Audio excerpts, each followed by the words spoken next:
Good morning, good afternoon, and good night, wherever you're tuning in. We are Slava and Jonathan, bringing you the Side Quest podcast, where we talk about character development, stories, and all things that are world building. And we occasionally take side quests, because, frankly, that's how conversations work. Just as a reminder, this whole show is spoiler heavy. So sit back, tune in, and join us on this episode of Side Quest. All right. Good morning, Jonathan. Good morning. So how you been this week? I have been well. I enjoyed the book we just read, Survivor. It's unique. I like the author. I've only read one of his other books, Fight Club. And I originally saw the movie back in the day. The movie-book comparison, I like the ending of the movie better, which I think is a rare find today, because I think that the filmmakers ended up doing something more fun than the questioning that you have at the end of the book. So I like what the author does. I'm happy that we got the suggestion from today's guest to read it and to have her on the show. It's Jess. Hi. So we have a special treat for you today. My friend Jess is on the show. She's a Palahniuk fan, and she's going to be discussing the book with us. But before we get into that, I want to say, Jonathan, you have converted me to amorality. Amorality. You've converted me to it. Because we left the last episodes on the discussion of is the word integrity, or the idea of integrity, is it amoral, or is there something inherently moral about being integritous? And after our last episode, I did some digging around and reading of philosophy papers and whatnot, and I have come to the conclusion that it is an amoral thing. You can have integrity and a wholeness of being, or a wholeness of a life that is based on immoral things. Yeah. Or you can have integrity towards an idea, and that idea itself be an immoral idea. Love it. That's one for me. Go me. What do you think, Jess? Is integrity amoral, or is it inherently a good thing? Amoral. That's what I assumed before. I asked a couple of people, and they all thought it was just like a neutral term. Yeah. Because I hear things like integrity of a product, and it's, that's a product. It doesn't have morality. That's fair. That's a good point. But I feel like it's because we assume it's a good thing because, like, there's something very admirable about people who stick to the same thing, especially if it's extreme. I don't know, for whatever reason. Yeah, consistency especially with, like, I guess, an extreme ideology. Like, there's something kind of admirable, not about Hitler. Because I feel like that's the example you use. There's something admirable about Hitler specifically. But that he didn't, back out the last minute. At least I know she's listened to some of our episodes and can throw my arguments back at me. Yeah. Like, wait, don't bring that up. I heard it the last time. That's what I learned this week, because sometimes we ask icebreaker questions. Oh, yes, this question of the week, maybe something to do with philosophy. Yeah. So we got that out of the way. So all three of us are on the same page philosophically. I like that Jess was ahead of you on this, because that brings me joy. Like, was I? Well, yeah, because your stance was that you already thought integrity was amoral, and you had asked a couple. I just assumed it, yeah. But, I mean, it still feels like it feeds my point, so I'm just going to use it anyway, even though we could talk about assumptions and all that jazz. But I feel good about this. That's the best part of my week right now. I'll just disagree with him. See, I knew it was going to happen. I gave you props, Jess, that say you wouldn't gang up on me with Jonathan, but now you have, which is just a complete reversal of what happens when his friends are on. All of us gang up on Jonathan. Yeah, they've tried to take over the podcast. They've taken over. Make fun of you. Yeah, that too. All of the above. Let's quickly do an overview of last week, and then we'll get into this. So we covered Survivor by Chuck Palahniuk, and it's a book about a death cult, specifically about one member of a death cult that's been bred, for lack of a better term, to be a servant, just out in the world. And the meager wages that they make, these servants get sent back to the death cult. Now, when we find ourselves in the story, is Tender, the name of the main character, has hijacked a plane and is flying it until all engines fail. He runs out of fuel and hopefully drops out of the sky somewhere in the Australian outback. As the book opens, he's recording his life story into the black box. We find out where he came from. We find out the people he worked with. And then we see him go from meager servant to pseudo-messiah that's created by this man called the Agent, who's a representative of the media. Things really come to a head when he messes up pretty badly at a Super Bowl halftime show, at which there was a staged wedding for him. And then he goes on a run with a girl named Fertility and his brother. He ends up murdering his brother, and everything in his world ends up falling apart. Now, this woman, Fertility, has some sort of psychic abilities, and he finds out from her, snooping in her journal, that there's going to be a hijacking. So he goes to the airport to, save her, maybe stop the hijacking, and ends up hijacking the plane. And that's where we meet him again. And the book ends on a bit of an ambiguous note. So what Jonathan and I discussed was a little bit of the plot, a little bit of the book, a bit of the philosophy of Chuck Palahniuk, which he draws a lot from absurdism, a lot from Nietzsche, and we did discuss the morality or amorality of the word integrity. And that's kind of where we ended, and we said that for the guest episode, when Jess comes on, we will discuss some of the more interesting plot points that stood out to her, that stood out to us, and that's what we're going to do. But before we do that, we are going to have our guest, my friend Jess, introduce herself, how she met me, and what drew her to the podcast, maybe, but specifically what books she likes, what draws her to literature, books, just the usual introduction. So, Jess, take it away. I also want to know how you met Slava. Like, what? This guy's a bit of a schmuck. So, like, let's hear about that, too. I thought he was a weird... Sorry, I'm yelling. I thought he was like a... He is a weird guy. You're right. To add to where I work. But I don't know. Am I allowed to say what we did then? Yeah. Because it's not what you do now. Okay. Yeah. I work in a restaurant. And he worked in a restaurant. And if you've ever worked in a restaurant, you're all very close. The whole like group is close. So I was like, oh, this guy. Like, I didn't think I was going to like him at first. Because he dressed too formal. And that was it. I was like, he looks like he should be working at a nicer restaurant. Because I was I was the only one guy. that followed the dress code. And, yeah. And you would have put it that way. Because I guess I don't. That doesn't surprise me about him, though. But he recommended me a book. So that was like, I feel like we talked about books because I found out that Slava loves coming-of-age teenage girl books. That checks out based on the characters he likes.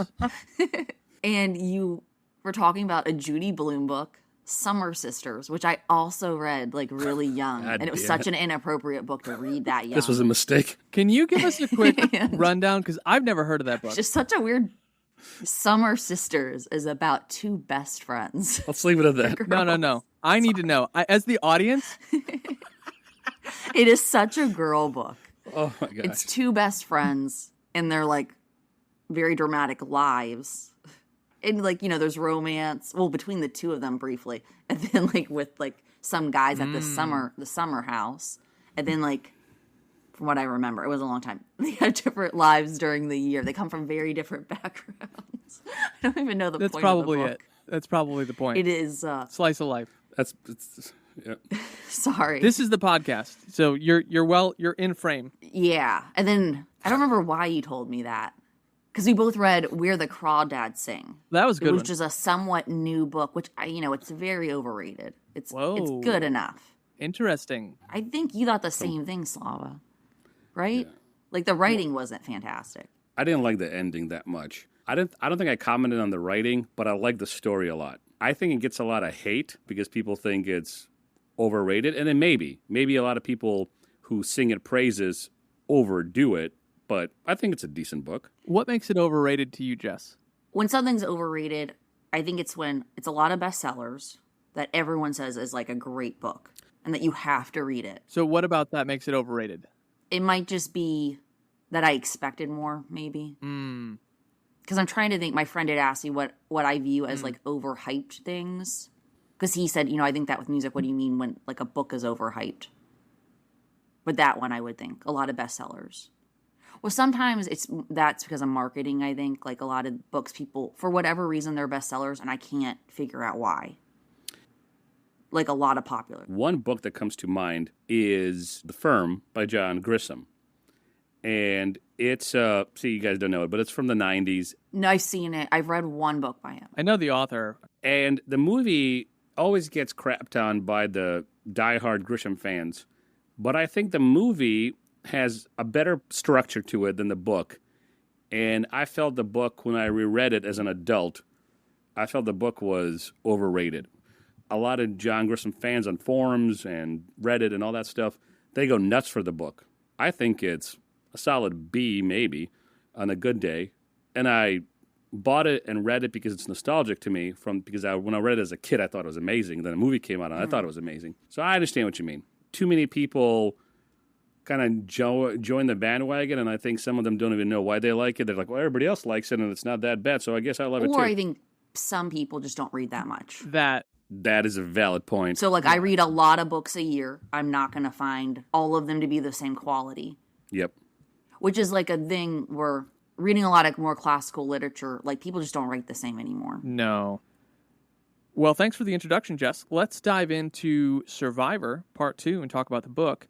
I do want to throw this to Jess first because I enjoy hearing what our guests have to say more than Slava. What are some of the moments in the plot, whether that's with characters or story or world, that stood out to you the first time you read Survivor?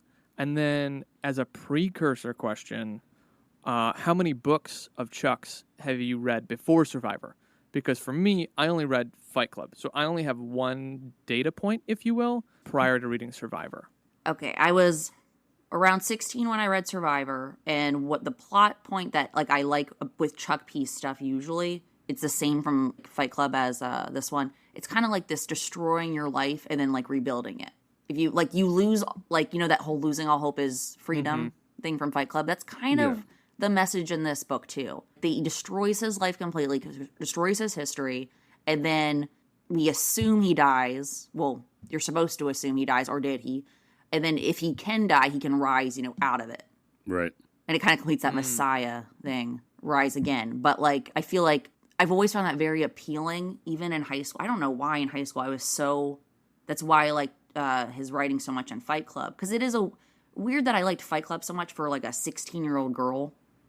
Because it's not really meant for a 16-year-old girl. But that extremism and, I don't know. I guess it's kind of edgy. It appeals to Got it. Edgy people. There's an underlying thing there too. The reason that I like coming of age stories and that I gravitate towards certain characters is because I can see myself in them, or I can sympathize with their stories or their troubles, and therefore I will be like, wow, this is a book that either blows my mind, or I'll be somehow, even if it's not the greatest book in the world, like where the Crawdads Sing, I can really be attached to the character's story. Mm-hmm. So, in the same vein, I like really weird stuff, where it's off the beaten path writing, like China Mayville, Chuck Palahniuk, some of the Stephen King stuff. If it's really weird, if it's transgressive, if it's absurd writing, I just like it because that's also my experience and my philosophy. Well, not my philosophy specifically, but a philosophy that we discussed in the previous episode where Jonathan and I are both endeared to. So I think there's certain things that just grab on to a person, whether they're 16 or 60. It's hard to describe because I think it's an immaterial thing that happens where you just are attracted to certain things, and when put into a story form, you are engrossed. You're captivated, to use that word again. I think for me, the plot points that really stood out is after Tender becomes famous and his interactions with the agent, and how the agent gives him a pill to fix him being fat, but the fat pill gives him, another thing that he needs a pill for or surgery.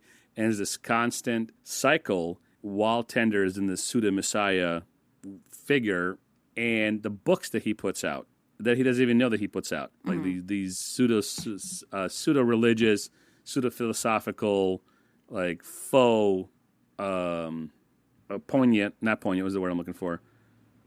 There's another word. Help me out, guys. Something that's supposed to be mind-blowing. I feel like I need a little more from you. I thought you were going to say spiritual. Yeah, we can go with that. Like faux spiritual stuff that's just vomited out on page, and even he hates it, but everybody gobbles it up. As I read Survivor, I was like, wow, this captures the insatiable appetite of the masses for just garbage. They need to fill themselves up with something. And there's a lot of this in dystopian novels, like The Running Man. People indulge themselves in the game, The Running Man, the TV show The Running Man, because there's nothing else to do. You have to fill up your life with something, and then you get desensitized to maybe the things that would normally give you pause, and you say, this is kind of garbage. This is not good for me. This is unhealthy. You get desensitized to it, and then you start eating the garbage. Interesting. And Slava and I briefly talked about the tropes in the last episode. Jess, what do you think, because this is my perspective on it, is the tropes between what happened in Fight Club versus what happened in Survivor feels like I'm taking the trope and then I'm like putting some cheese on it and then giving it back to you. Like it felt like the same tropes where there's like the main male character and he, is in this grunge level working society part of life, and there's like this underground kind of layer to him. In this version, he's a part of a grew up in a death cult, and then he has the female counterpart who has oracle-like tendencies. I'll say, because with Fight Club, I want to say Fisher. What's the gal's name in Fight Club? Marla. It's Fisher, right? Marla Fisher? No, Singer. Singer. Dang. Yeah. All right, I got it wrong. Thank you. So Marla comes up, in Fight Club to Tyler, and she has. And I say oracle-like tendencies because I think that she's purposely ethereal in the way that she's written from Chuck's narrative style. And please correct, you're more well-read in him than I am. Correct me if I'm wrong here. But when we have an oracle-type character come in, she's supposed to give some sort of guidance or leading to a character to help them have internal discoveries. Is that fair? Yeah, and that's why I think Marla reminds me so much of Fertility Hollis. Mm-hmm. Like, as like a storytelling thing to move the plot forward, too. A lot of his counterpart, like the female counterpart to the male counterpart, it's like, I think Lullaby has a similar, it's another Chuck P. book. And I'm not saying the male protagonist is stupid, like the narrator or tender, but I feel like the female counterpart is always like, clues him into something. Or like is helping him in some way. Like, there's always like sometimes the woman counterpart is just a love interest. But I feel like at least that's the trend in those three books. I haven't thought about any other ones. Maybe I barely remember Rant, an oral biography. I read that book once, and every time I tried to replace it, I lost it. So I stopped buying it. So I haven't reread that since it came out, even though I've purchased it many times. That sounds like an interesting side quest. Can we go down that? Why do you think you kept losing it? After you bought it? Well, I lose everything, and I move all the time, and I had to have the complete Chuck P. Because before I was probably more of a diehard fan. Okay, I'm not. I don't like every one of his books, or I feel like I haven't given them a fair shot and have to reread them. But every time I moved, I happened to lose Rant. Specifically that book. Like the last time I had it, the trade copy version of it, I don't even think I had opened it, and it's just gone. Wow. Yeah. But I lose things a lot, so I just happen to notice that one's missing. Do you notice any themes across all of his books that he just reuses, or is it just between Fight Club and Survivor? Kind of like that. You know how you can tell certain things from an author? Like, I don't have to look up that he's an atheist. I just know he's an atheist. You get that vibe. Yeah. Which you see in all of his, what I feel like Fight Club, the Survivor, maybe Lullaby. That's another one I haven't reread in a while. And I do think he's supposed to be nihilistic, but it's like the cheerful nihilism, or he doesn't think of himself that way. I always think his books seem hopeful. Yeah, that's exactly what he said. They lose everything, and there's still a lot of hope for the future. So they're not downers, despite he says a lot of depressing little one-liners. That's like his thing, too. That's definitely his thing. And he never really, he doesn't always expand on them. So it's easy to sound extremely deep, which is why I think I loved his writing so much. Because I never, when I was in high school, I didn't really think on, when you asked me about the themes, I'm like, I don't know if I really sat there and thought about it. I liked the fast-paced story. And then probably the transgressive elements, like the taboo things you're not supposed to talk about. Like, that was very appealing to a teenager. When they're, like, you know, and 35 years old, we didn't have a lot to choose from for, like, shocking material. I mean, we had plenty, you know, but, like, nothing like today. The amount has definitely increased, and access to it. Yeah, something, like, shocking but well-written. Yeah. So I feel like his stuff is... Now we have plenty of shocking stuff, but it's just not well-written. I wouldn't call it, like, literature. Interesting. I agree with you. How do you classify literature, and how do you know the books that you've read that were shocking were not literature? I think about this a lot because I feel like we don't have any standards anymore. 100% for agree. things. Like, what would count as literature? But I'm not sure how I define it. It's kind of like the thing, you know it when you read it. I was recently thinking about this because of poetry, because there's some poetry that is not poetry that's really popular right now. And I'm like, poetry, I feel like there's definitely like some standard to set it apart from other written art. If you're like, I can't pronounce her name. I think it's considered Instagram poetry. It's like the new poetry that's like one line. There's no... You've not seen this? They have it at, like, Target. There's a lot of poetry books. I've seen it. Yeah, okay, thank you. Like, they're just awful. I'm baffled.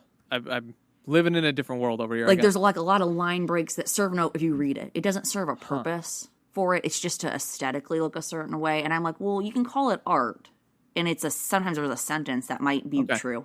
Or it might make you feel something. But it's not poetry because it doesn't... Yeah, here. You know, poetry, you should know you're reading poetry. So, this is a Instagram account called Poets of Instagram. It has 4.4 million followers. And here's one of the poems. The first one that my eyes landed upon. Every day we are here is a chance to be more. More considerate, more informed, more caring, empathetic, more human, more human, more human. You know, at least that one has a lot of words. That one's poetry in today's world. Yeah. Oh. Or here's one. Here's one. Do it for your future self. That's like a fortune cookie, though. Is that? It is. That's on the same account. Yeah. Yeah. That's like a whole poem, and sometimes there'll like be a picture. Yep. There's some horrible, like, there's like a poem by Rupi Kaur. I think that's how you say her name. And it's about a sexual experience. It's awful. It's cringy. Wait. Oh. Wait. You can find it. You can Google it. Well, I ask. It's from Milk and Honey. I think it might be. I don't know what that is, but that sounds sexual. Anyway, it does. It is. Honey is the Milk and Honey. But it's just like that poem specifically. Like, I would say that whole book. There's maybe like a few poems in it. Oh, it's and a book. Bunch of just Milk and statements. Honey's a book. Yeah, Milk and Honey's a book by a poet that's very popular, and I've like read her process, and I'm like, it takes you that long to edit your sentence. How long does it take her? That you wrote? I don't know. She just like, it takes her a long time to edit and then draw her little figure thing. Oh, there's like illustrations or something? She has like an illustration, which I'm like, I mean, that's a thing. It's art in some way, but I don't think it's poetry. Interesting. Slava. Like, it needs to... No, go for it. Well, she also reads her poetry, and I'm like, she reads it in a way that almost makes it sound more poetic. But spoken word poetry, if it's written down, I think it still appears like it's poetry. Yeah, you can look at her up on YouTube. Give me a rundown here. Or you can put it in our document. Just copy and paste it anywhere real quick. So I can look it up real quick. But while you're doing that, Slava, what was the name of that woman that the Inklings made fun of? Oh, I remember that poem. That was a poem. It was bad, but it's a poem. Kittrick Ross. It sounds... what you're describing sounds like Kittrick Ross. But you read a poem. Is that what I'm thinking of, the episode where you read this horrible poem out loud? Yeah. But, like, that was a poem at least. It had, like, descriptive language. Because in poetry, you have to, like, describe things. And, I mean, that was just bad. But at least it tried. Well, that's subjective. Like, you just to, like, you know, describe visual things. Like, I know there's, like, I remember, you know, when we learned in school, there's certain things poetry has to, like, meet a certain amount of requirements. Like it doesn't have to rhyme. Yeah. And if you think, like, of, like, poetry you like T.S. Eliot, a lot of parts of the poems I like of his, I, like, checked, and they're all iambic pentameter. Like, your ears can tell what's good. Yeah. Like, I don't have to be taught it's good. I know it's good. Yep. So, interesting. Okay, so I looked this author up, and she's doing a quick read here, and it's so bad. Like, she uses yeah. I see the little illustration you're talking about, assuming that it's a scanned-in version, because she's on, like, half of it, and she's on the other half. I used to attend a spoken word night in my city every Monday. And there's a difference between the writing, and I think this is what you're getting at, and correct me if I'm wrong. There's the writing, which is an art, and then there's the performing, which is an art. right? Yeah. And doing them together, I think, is a synthesized art to bring the two together. But like anyone can learn, you and I can learn some of her stuff, and we could perform it in our own unique ways, and we could call it a whatever. Yeah. Honestly, that kind of sounds like a fun Instagram to start, just to do it. We could we could write a whole book in like a half an hour, like she does it, and perform. Like it doesn't take a lot of effort to do what she does. And at least watching, and this is me watching part of one episode right now. It seems more like that she is a performer of the words she's written, because I looked at this text that you pointed me toward, and you're right. I don't see any sort of ABBA, right? Like, or ABC, where there's a framework to the poetry and the literature. And I think, just to bring this back a little bit, you said that you think a lot of stuff today is not good literature. That's what did you say? It is not poppy art, but provocative. Is that what you said? Provocative books weren't good literature. Shocking. Oh, shocking! Thank I think you. I said shocking. Yeah. So, do you think that the shocking books that you've read and classifying them as not good literature is because they don't follow a proper structure, or is it simply that the writing is so shoddy that the grammar's not there, or like what? Like, I know that you don't have a specific definition, but that's what I want to dig down into, is like how... Probably both. Because I feel like I said, there's no standards anymore, which is a very general statement, which is in general, though I feel that about everything. There are no standards anymore. That sounds... I feel that about literally we're everything. going to put a pin in that, because I want to come back to that, because that sounds interesting. Yeah. It bothers me. I have nothing to aspire to. Sorry. It's like just personal. We're going to come back to that. I aspire to one day be a life coach, so let's try and throw some inspiration your way before the end of the episode.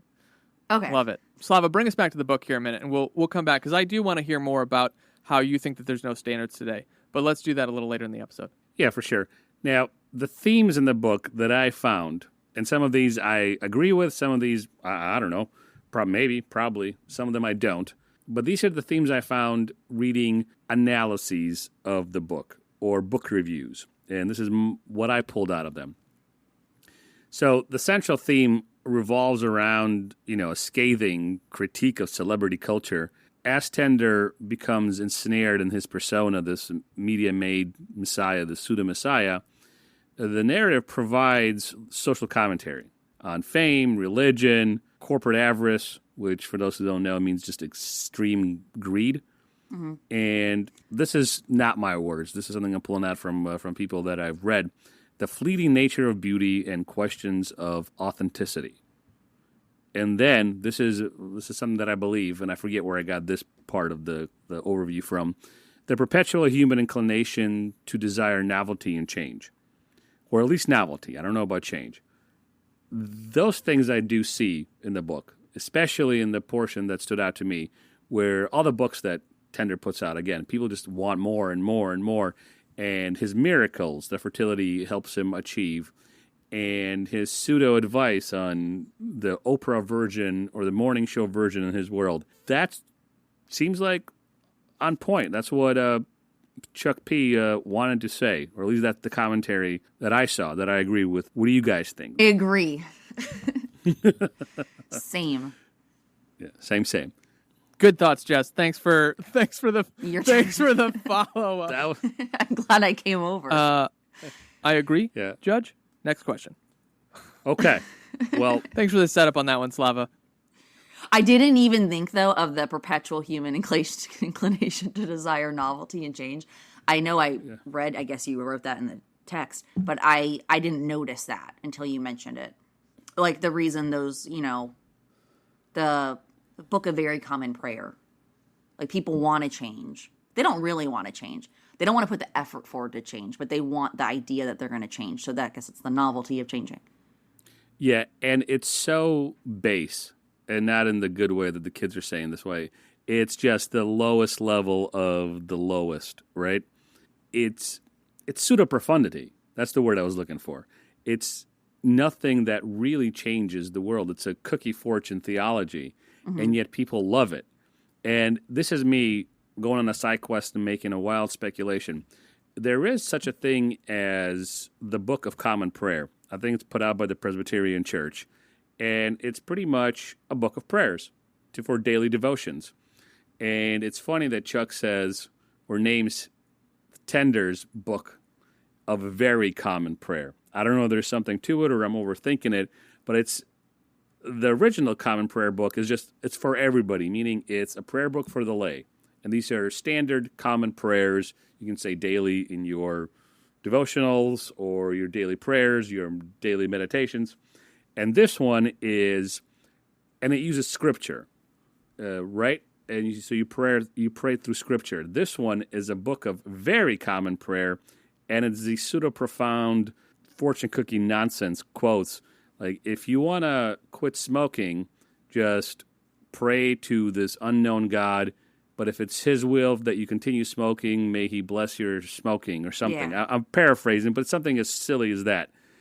I'm not sure if that's Chuck as an atheist, nihilist, absurdist, making a critique of Christian prayer that somebody might say, God help me quit smoking, or if he's more so, which I lean towards, he is making a statement about how people, consumers in American culture, will consume absolutely anything, no matter how god-awful it is, as long as it kind of scratches some sort of felt need or a perceived felt need. But don't people like Tender Branson exist in Yes. Okay, that's what I thought. Yes, I thought about that, but I didn't know, and I figured you two would know. I'm not saying Joel Osteen because I don't know if that's true, but is he one of them? Joel Osteen is a self-help Christian thing. Joel Osteen is a very polished and willing participant in this game, I would say. Tender Branson is an unwilling participant. And again, this goes back to the in-world critique, what is appropriate and rational and logical in the world that Chuck has built in Survivor versus our world, right?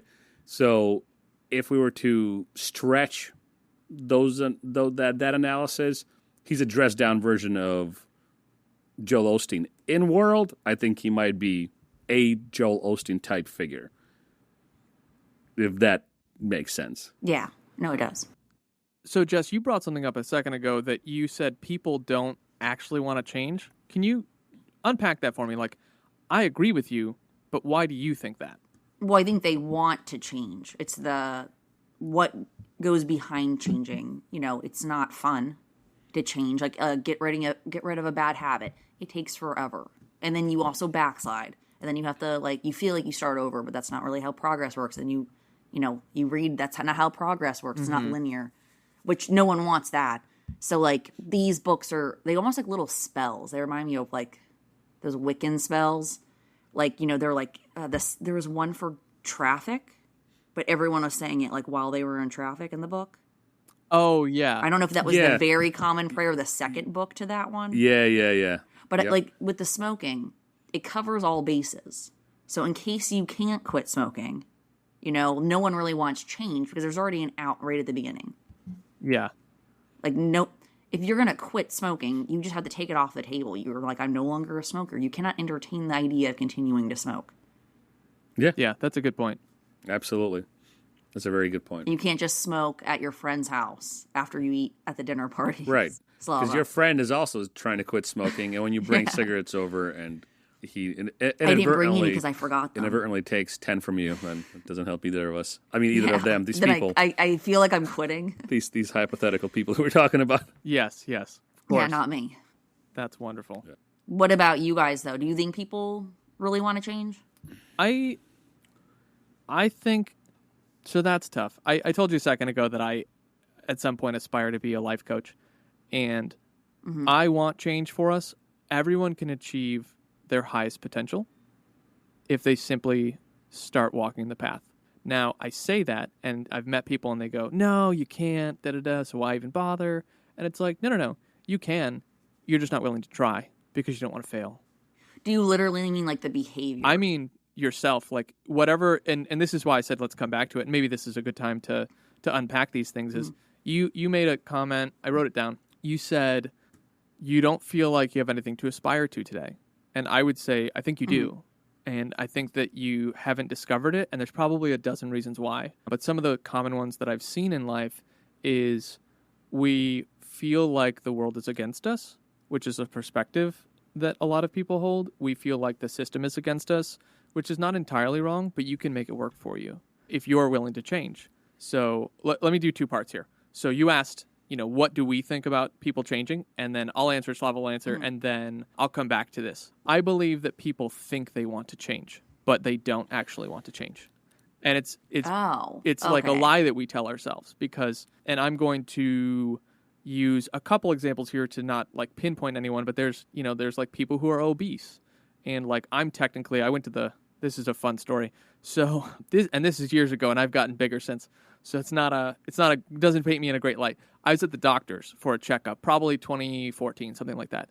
And I'm talking to the nurse about this great salad place that I go to for lunch. I'm going to go there afterward, blah, blah, blah. She takes my weight. She walks me into the room and she's like, I pause and she goes, oh, well, I'll have to try it. And then she goes, also, I'm legally obligated to tell you that you're obese. And I went, cool. So this is fun. I just spent 20 minutes talking to you about salad and how much I love eating. This checks out. Yeah. In the state that I was in and still a little bit there, it's like I can say that I want to lose weight, but if I'm not putting action to my words, I don't actually want to lose weight.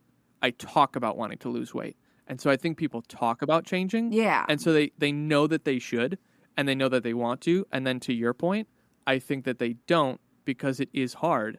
And I think I've said this on another podcast. I don't know if you caught one of the episodes, but it's like being healthy is boring. It's why no one wants to be it. Eating healthy, having healthy relationships, keeping boundaries, being emotionally healthy, being spiritually healthy. All of these things take work and energy, and it means cutting people out of our lives that we enjoy spending time with. But they're not benefiting us.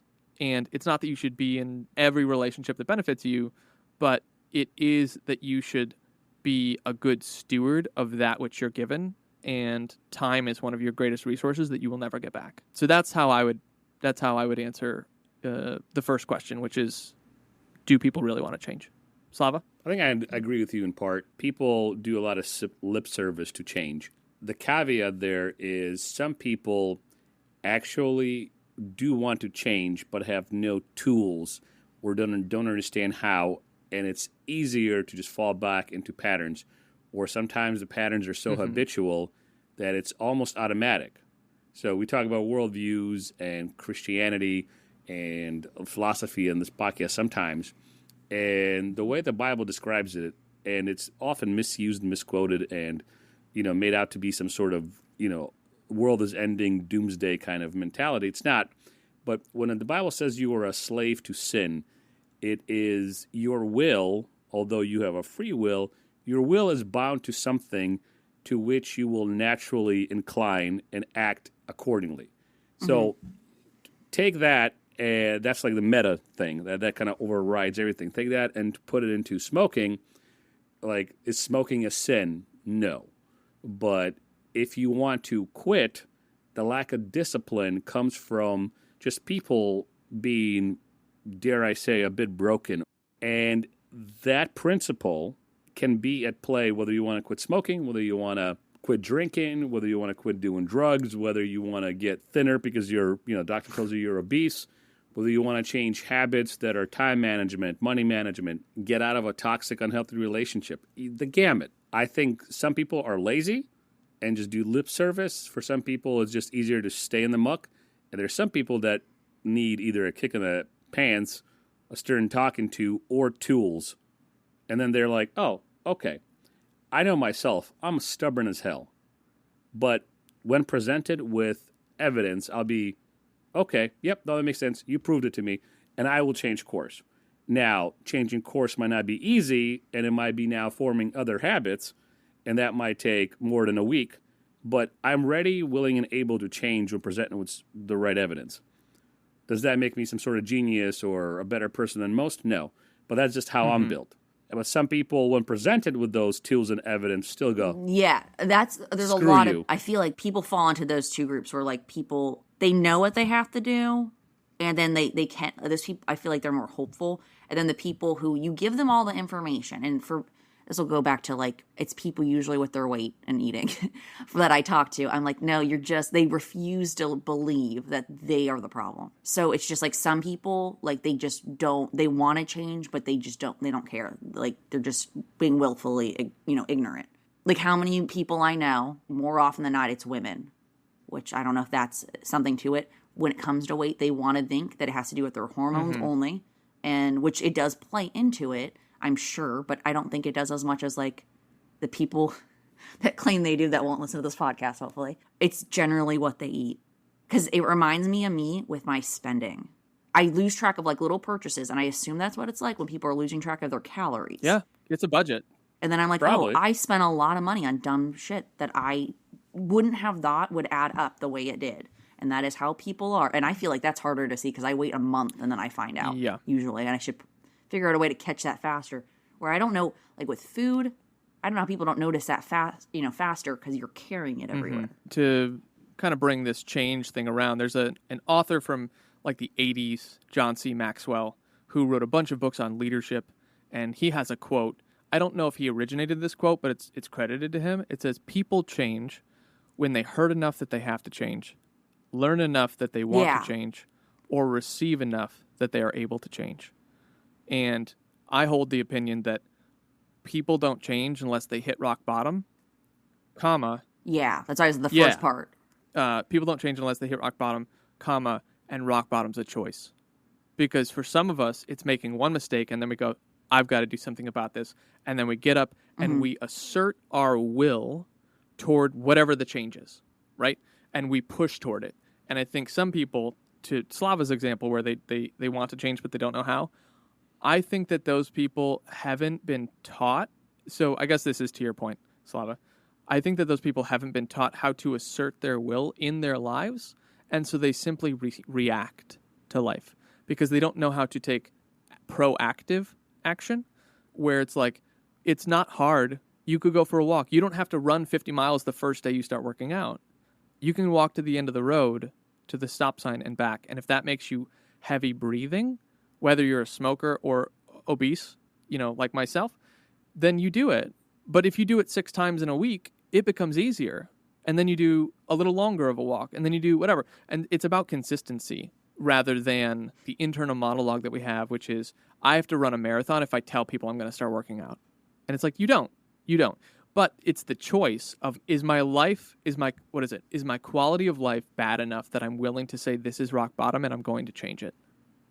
And I think that can apply to everything. And it can be, to what you said, Jess, it can be spending, where you're like, you know what? I really want to buy a house in 3 years.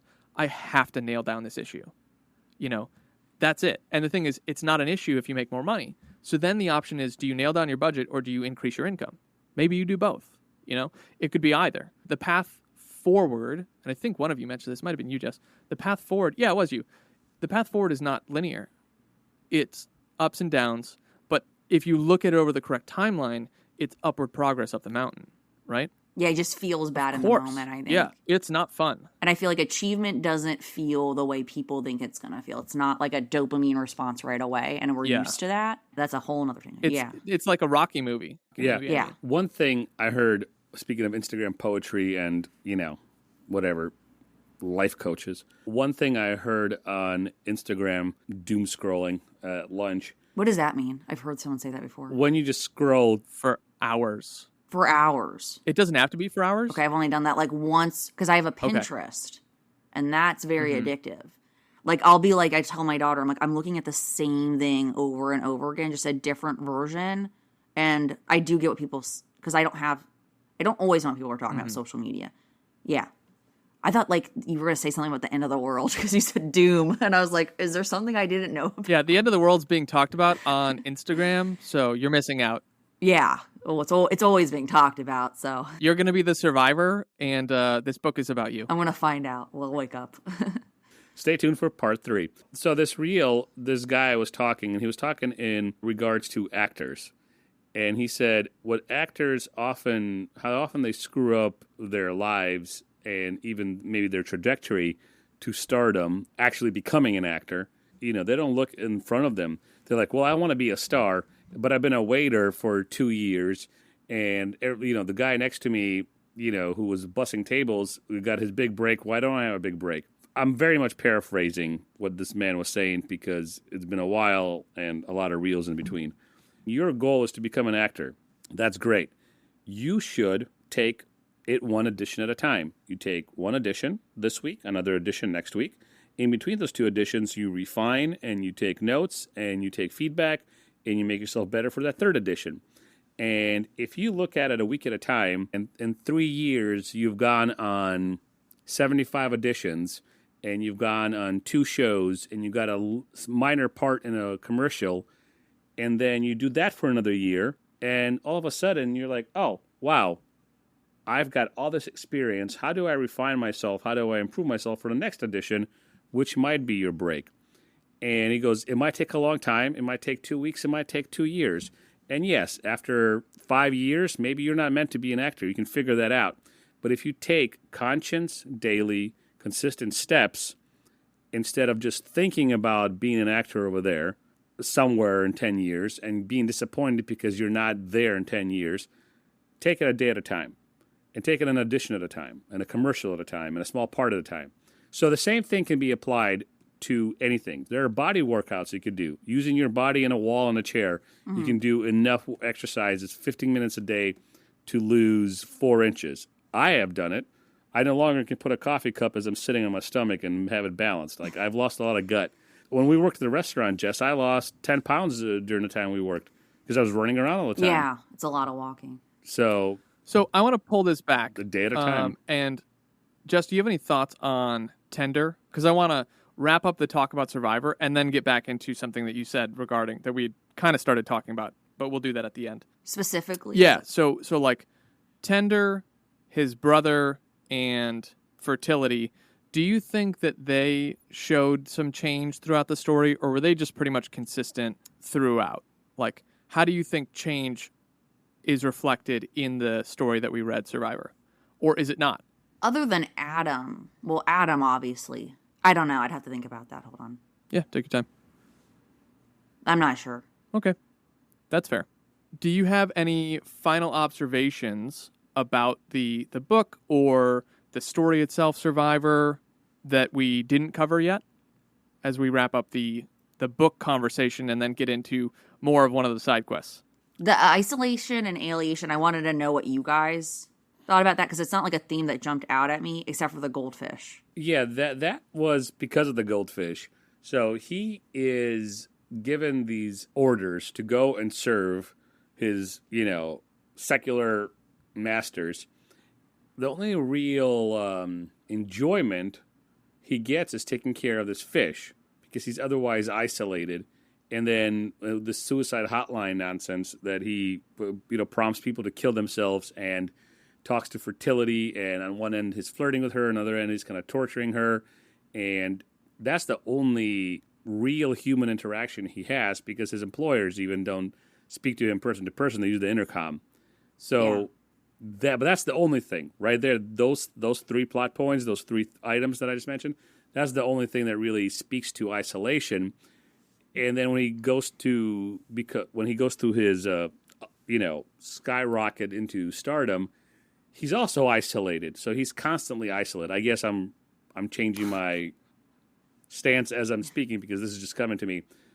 Tender's just isolated throughout the whole book, and which was obviously, yeah, he supposedly dies alone, in that cockpit. What were you going to say, Jess? Oh, well, now I was going to say, do you think he died? Because they say that, it's supposed to be open for interpretation.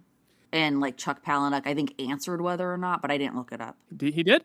But how would he live? Yeah, I said he died in the last episode, and Jonathan said, well, maybe he somehow landed the plane with the little guidance he got from the pilot.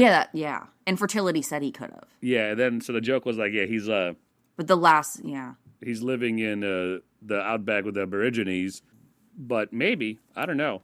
You can crash a plane in a way that you survive.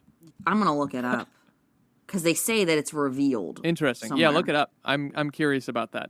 I went to a wedding maybe a month and a half ago, and I was talking to a random guy that I met, random bloke, and he had been taking pilot lessons, and he told me that most of the training is simply learning what to do if something goes wrong. And I was like, really? That's most of it? He's like, yeah. They teach you what it's like to get out of a tailspin. They teach you what it's like to get out of one of your engines failing. And I was like, that's interesting. So, although Tender is not exactly a pilot, right? I think that they purposefully engineered these to be not user-friendly. That's not the right word. I think they purposely engineered planes to try to mitigate how bad a crash could be.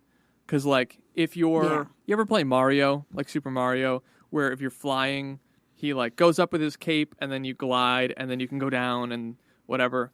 It's like that, where the pilot told Tender, you know, you got two options. You're going up or you're going down. If you pull back on the yoke, you're going up, but your speed is slowing down. And he said, after your last engine burns out, you're going to go into the ground. But the thing is, if you have an ounce of common sense, just like you can, I think, and I would love to get a pilot on here to correct me if I'm wrong, but I think you can just keep pulling up on the yoke and then letting it fall more, and you can kind of glide yourself to the ground to not die. So those are my thoughts, and that's what I proposed last episode. According to Google, he survived. Hey, because I think Chuck Palahniuk said so. He fakes his death by using the tape recording to talk into the black box, is what someone said. Oh, also that thing, the way he presents himself. Where is it on here? Is it on here or is it in my text message? Identity and authenticity. Yeah, that, because you said like the way he presents himself. I didn't notice that. Fertility, even, like, remember she was telling him how to describe her? Like, even she wanted a different view put out of her. I didn't notice that. Yeah. Like, her hair was storm-tossed. Which it did. Which is, everything she said about herself was opposite of what he said about her when he saw her in the crypt. Oh. Yeah. Yeah. He said her mouth was, like, too small, or too, like, it was like a slash of red lipstick. She said, describe my lips as bee stung. And his hair is storm-tossed. Her hair didn't sound storm-tossed. Yeah. I love how he describes how people look. It's so funny. Because, like, I don't even know if she's attractive. I just know he describes people so weird. Yeah. Like, her dress looked too stiff, and her arm, like, how her skin looked waxy. I wrote that down because I said some of these are mine.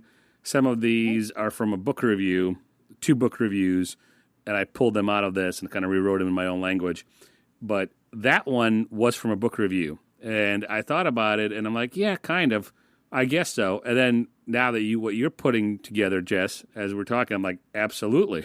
The authenticity thing? Yeah. Well, people want to be seen slightly differently. That's right. The fertility. She wants to be seen a certain way. That's not necessarily true. Yeah. And Tender is seen by the crowd as absolutely something that he's not. Yeah, like he's very made into, which I didn't even think about how much effort it would take that fast. I think my favorite thing was amphetamines are the most American drug from that part. And that's why we were all on Adderall. Yeah. So, Jess, speaking of Tender, you mentioned something in our text that you have a funny story about the cleaning device he has. Yeah. I'm pretty sure it's the picking up glass with a piece of bread. Huh. As a teenager, I went to do that.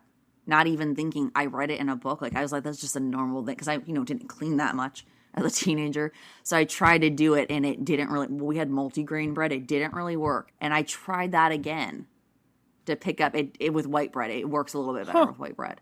But you're just better off using a vacuum cleaner. So I always wonder if the things in his books are true. Because he does that in a lot of books. He'll, like, give you facts. Like Fight Club, it's all the bombs and stuff, which I've never Googled if those are true. You don't want to get on a list. Worried about Googling that kind of thing. I'm not going to Google that. I'll just assume. So, like, the cleaning things. I've also tried one of his shoplifting techniques. Sorry, what? Let's hear about that. Oh. I tried one of his, the cup. You open a cup, you have, like, a cup of soda, and you drop things in it. Yeah. Yeah, it was at a craft store. Some crafting store. Me and my brother were stealing. To go home and do some crafts together? Love it. We were making those hemp bracelets. They were really important to us. This is Jess' coming of age story. Yeah. She was a thief. I was. You know what? I got a book for you. It's called The Lies of Loch Lamora. Maybe this is going to feed your thieving habit. Never mind. Anyway. Is it it's fantasy? It'll give me, like, tips. No, it's not fantasy. I mean, it could be classified as fantasy, and I think it is officially.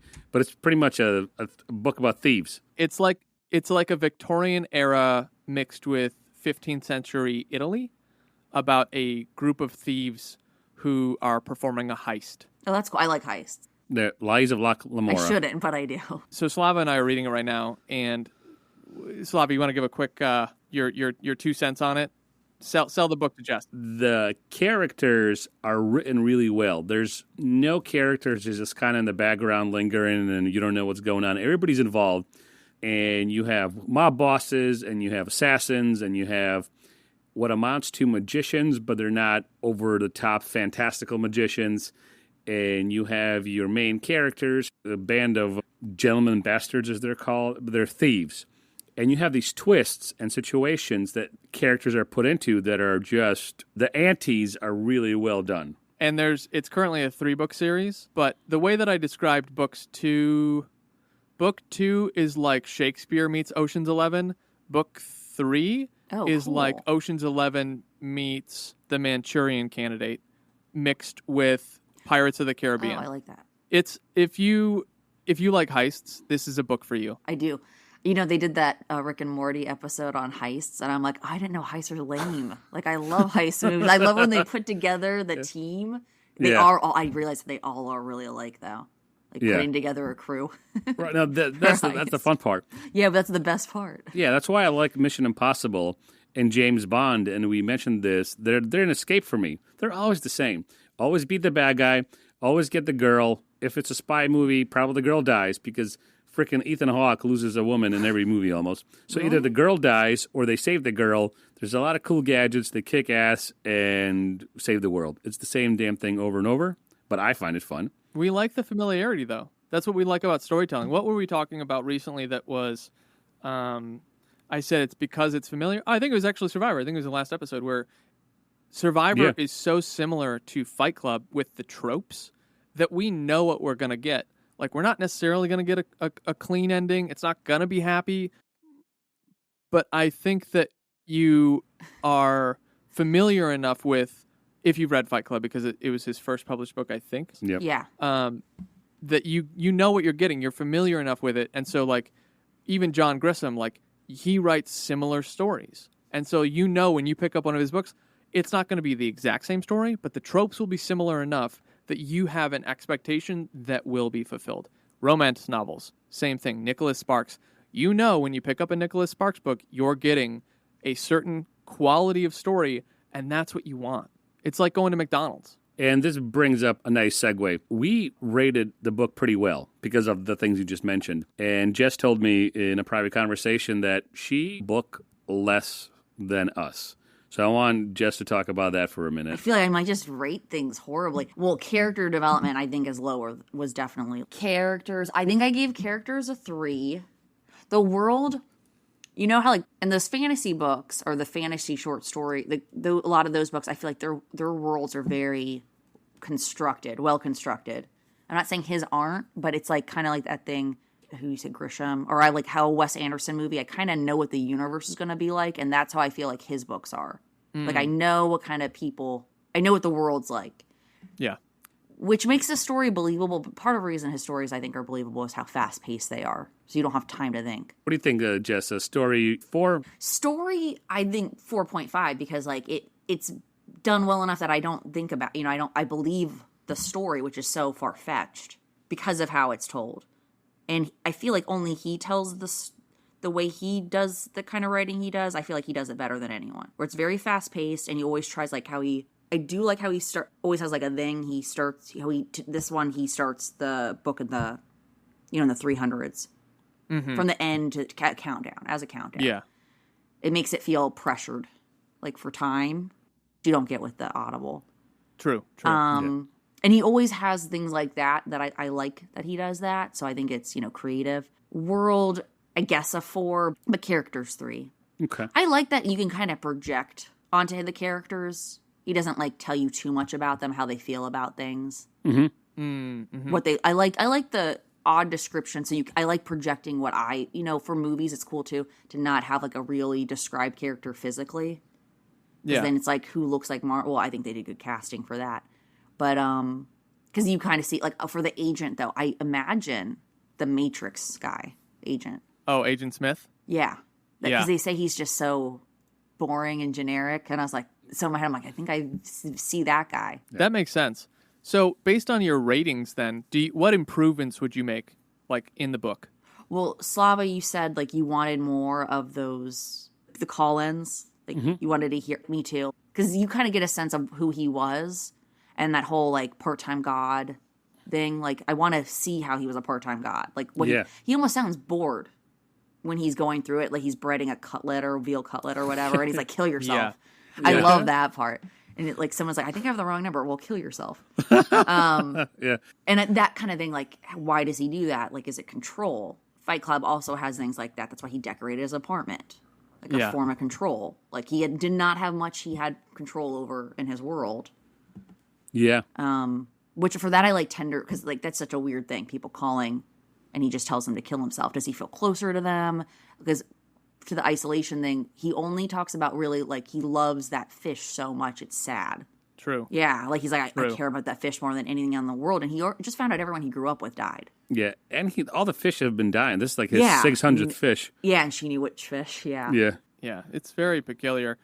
Speaking to the control and, like, part-time god thing, do you think that it's partly him just fulfilling his upbringing where, like, hey, if you're calling the suicide hotline, it seems like it's time for your...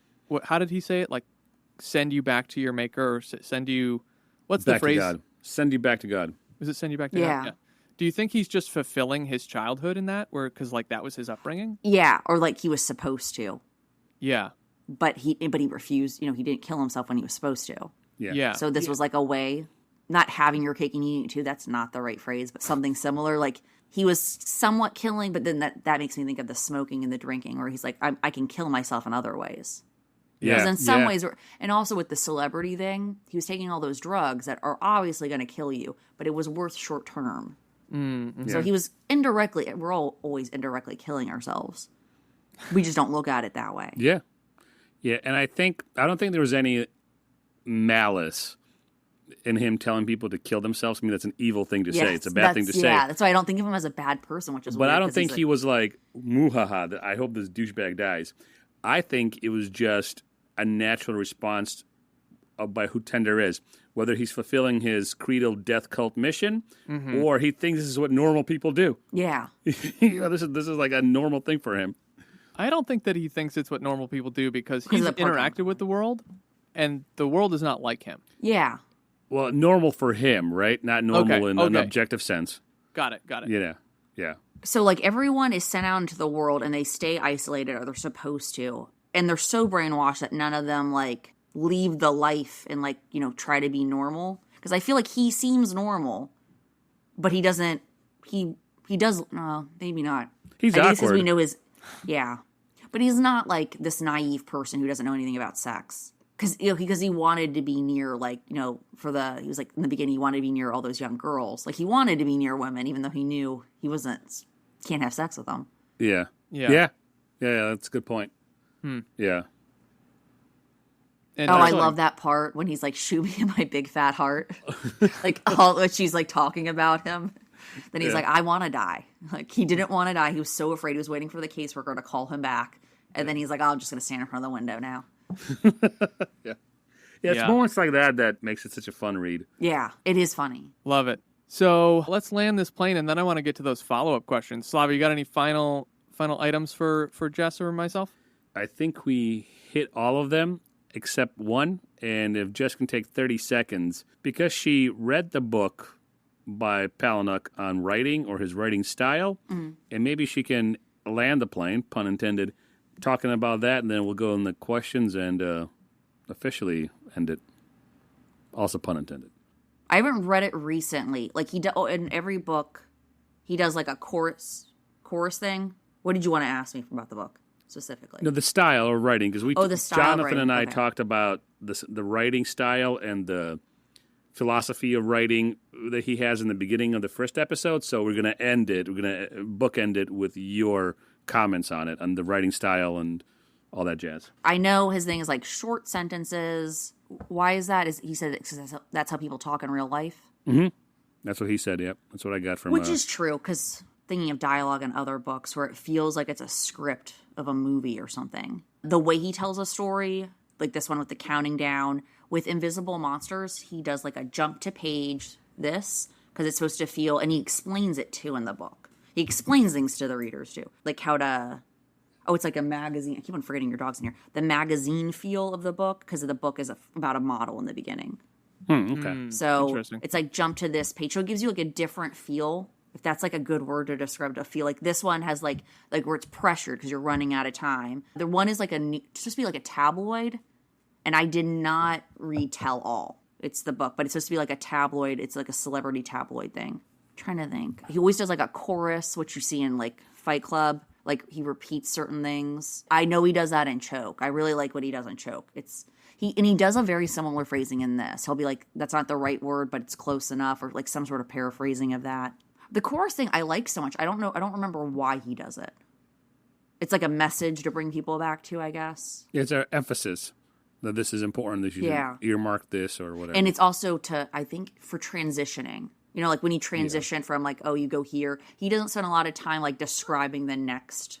Because I think they go all across America. Like a lot happens, but it feels very smooth, the transitions. Because he tells a story well. Writing-wise, I could never do that.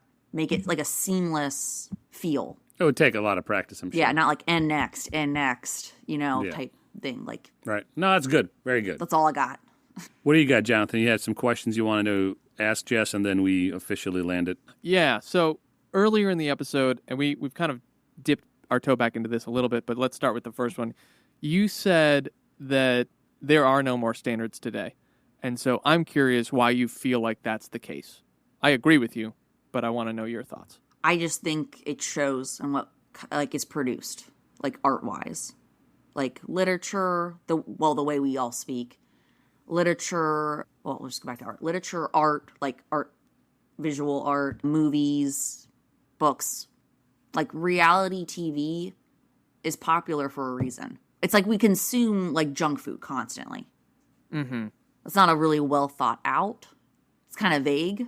No, but it makes sense. It's clear enough. And everything, I feel like, we're not allowed to say things are better than other things now. So in terms of so for the poetry, like it's wrong to say some poetry's better because it's more formal or like better English.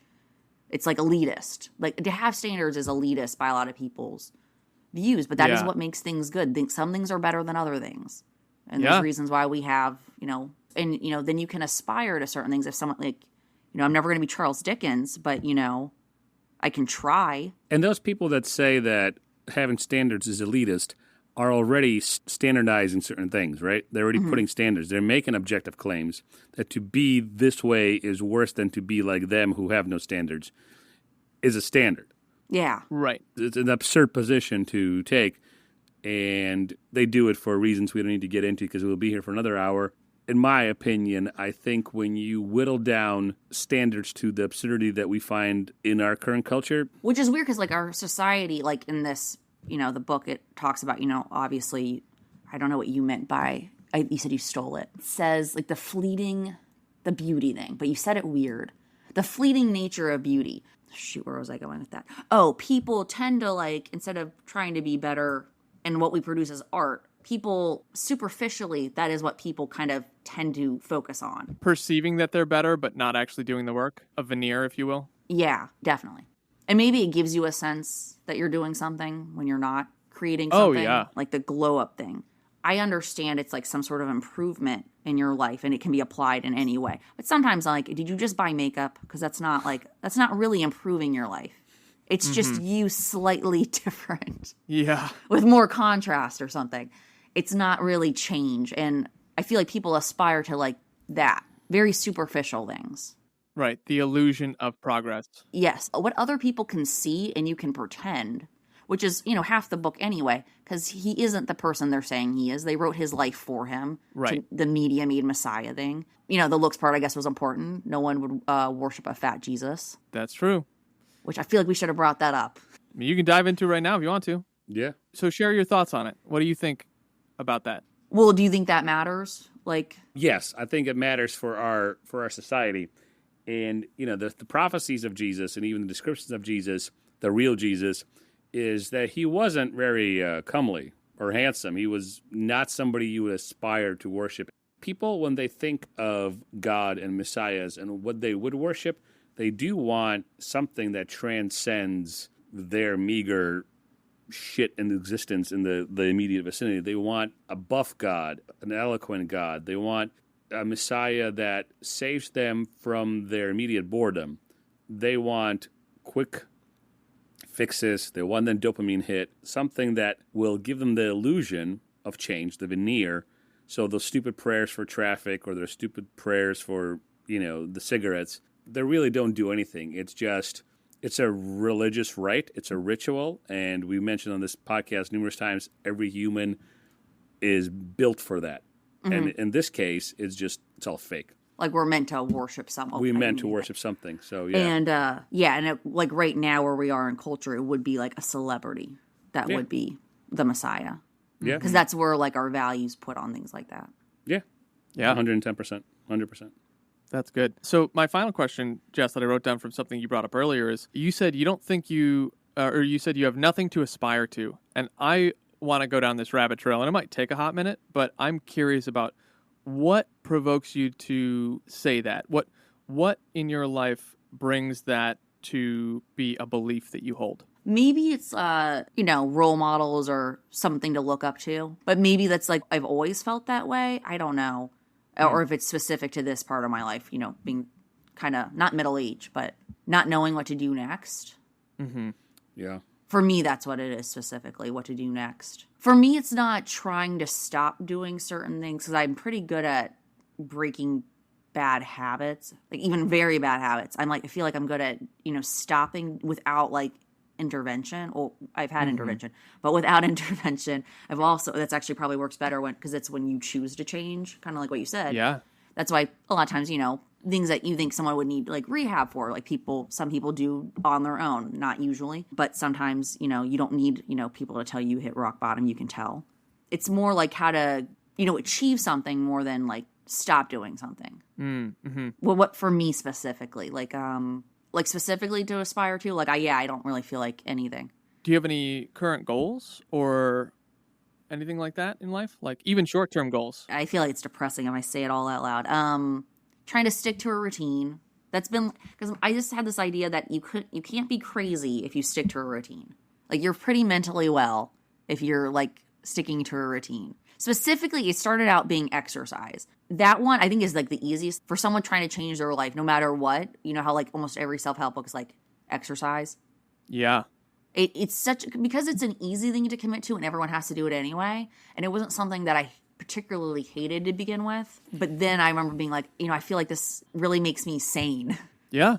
Yeah. I would second that. I think people who have the ability to choose discipline, and you use the word consistency, to stick to something, are people who have a healthier lifestyle.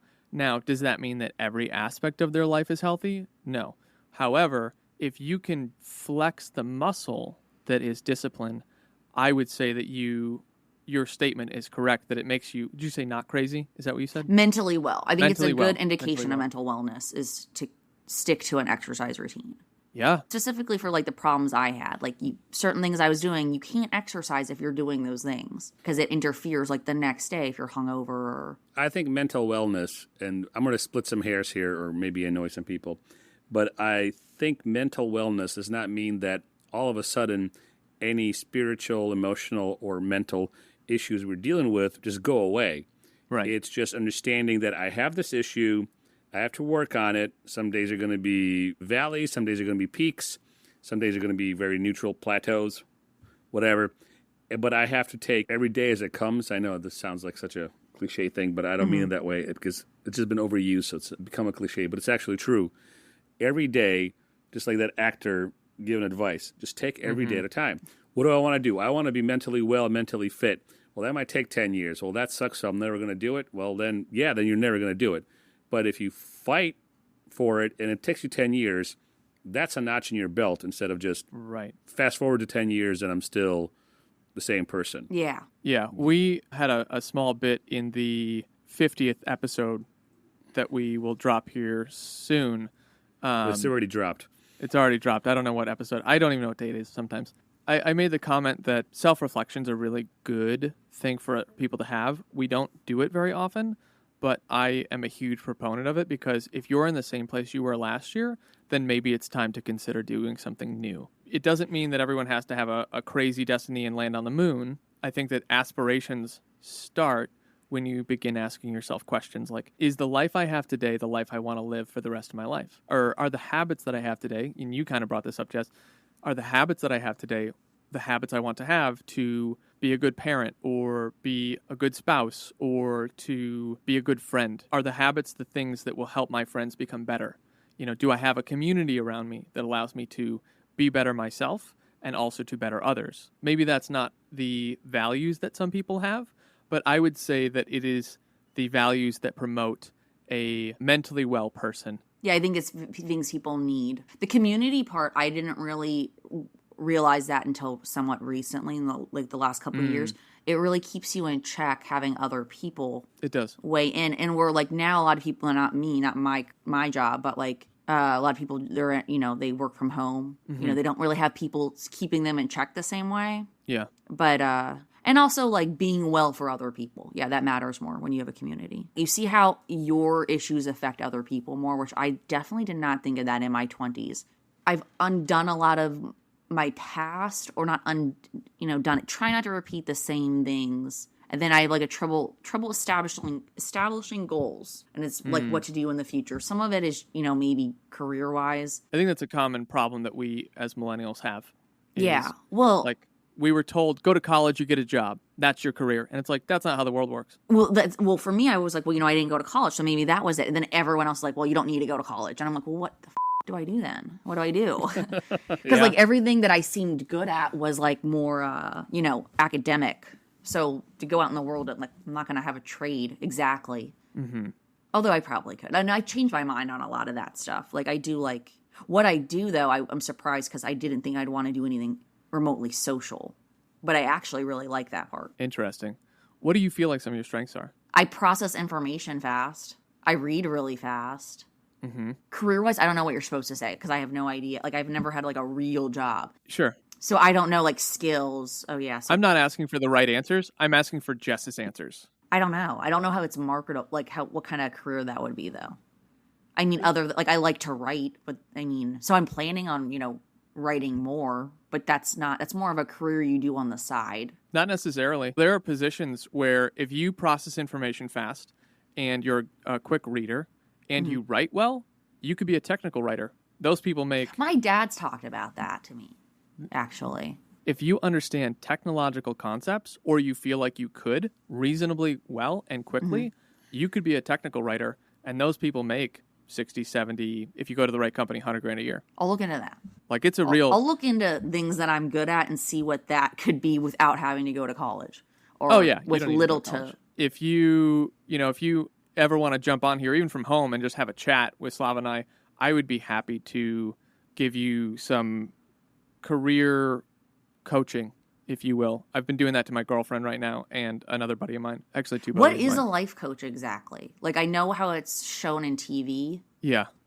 I've seen it like in Nip Tuck. That's like the only thing. I'm pretty sure you don't do that. No, I've never watched Nip Tuck, but I know the premise, and I'm going to just go with probably not. So there's a few ways to look at it. So I have a therapist friend, and he sometimes has clients who he just coaches. They don't really need therapy, and he just helps them coach to the next level. And usually that's business owners or people trying to get into business, because some people are healthy enough that they just need a little coaching to get on their way rather than like full-on therapy. Because it's kind of a scale. So there's places that have like life coaching certificates, and those places piss me off because I don't, and this is a belief that I've had since college and probably younger, honestly, is if you haven't done the profession, I don't want to learn from you. So I got a filmmaking degree, and some of the teachers in one of the colleges, because I went to 5 of them, never made a film in their life, or they made 1 film. And it's like, I don't want to learn from you then because you don't really know the industry. Yeah. And so that's my same premise with life coaches. It's if you haven't achieved success, then I really don't think that you get to sell me success. Yeah. Right? And so, because we can't, and this is something I say regularly, I don't think I've said it a ton on the podcast, but I can't give you what I don't have access to. So if Jess, if you come to me and go, hey, I'm really, I got to pay my phone bill. It's $100. Could you give me $100? And I go, I would love to give you $100. We're friends. Let me help you out. And then I check my bank account. I don't have $100. I can't give it to you. Right? Like The premise continues, though. If you need peace or joy, I can't give you that. If you need success, and I've just like cultivated a veneer of success, I can't give you that. I can't give you the path to get there because I've never actually achieved it. I've achieved a house of cards. And so, while I don't consider myself the most successful person in the world, I am a proponent of helping people skip steps that I had to walk through. And so for me, that's life coaching, is let me share with you my experiences to help you skip steps that you would otherwise have to walk through. Mm-hmm. That's my opinion. So go for it, Slava. I was going to make a stupid joke after all the serious talk. Tender Jonathan here has offered his services to his friends, but they're actually real and not made by the evil agent. One night, though, your wife brainstormed like future careers for me. Yeah. And it was funny because she said psychology, and I was like, I was really interested that you have to go back to school for that. But like I was, when I took psychology in school, it wasn't like for, people do it they need a degree. I was like, oh, that would be interesting because I think it should be approached differently. But I like what you said about life coaching. And hey, you can do technical writing for psychology textbooks. Mm-hmm. Like if you like the field, if you understand the field, and you have the 3 skills Jonathan pointed out, we could get you to look at maybe jobs in that field. And maybe so you get a certificate so you look fancy. So there's a lot of stuff. But let's land the plane, Jonathan. Because it's a book on flying a plane, Survivor. Yes, all those things. Jess, a huge thank you for putting up with us for an hour and 45 minutes. It was fun. It was fun. Yeah, and it was. Now that you've been through it, would you come on again? Yes, because I see how when it's hard, I get distracted too easily. Sure. But also, like, when it starts to feel like, oh, we're having a conversation, it's very easy. Yeah, that's what it's all about. So a huge thank you, Jess. And I want to give you the last word before Jonathan takes us out with our usual pleasantries. I'm just excited that I finally get to talk about, like, Chuck P's books.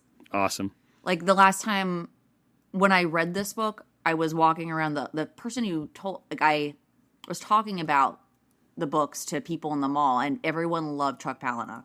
It was just like, have you read this weird writer? Yeah, no, we're glad to have you too, because Jonathan and I both love talking books and talking media and talking marketing and all that stuff. So now that we have a third recurring guest, which will be you, we'll set you up for probably the next Palahniuk book we do, and maybe something else. Maybe we'll have you on for Lies of Locke Lamora. That was actually what I was going to say, and then I'll lead us out here, is if you read quickly and you like heist stories, go pick up the Lies of Locke Lamora, and let's try and get her on in like a few weeks for the Lies of Locke Lamora with Spencer, because I think that'd be a fun crowd. Yeah. Oh, cool. Hold on. Let me look at Lies. Okay. All right, let me lead us out here. So be sure to hit that subscribe button so you never miss a side quest, and join us next time when we discuss... What are we doing next? When we discuss part 1 of the Lies of Locke... Oh, man. Okay, I'm just going to leave this. I'm not even going to redo it. I'm just going to let I'm going to leave the egg on my face.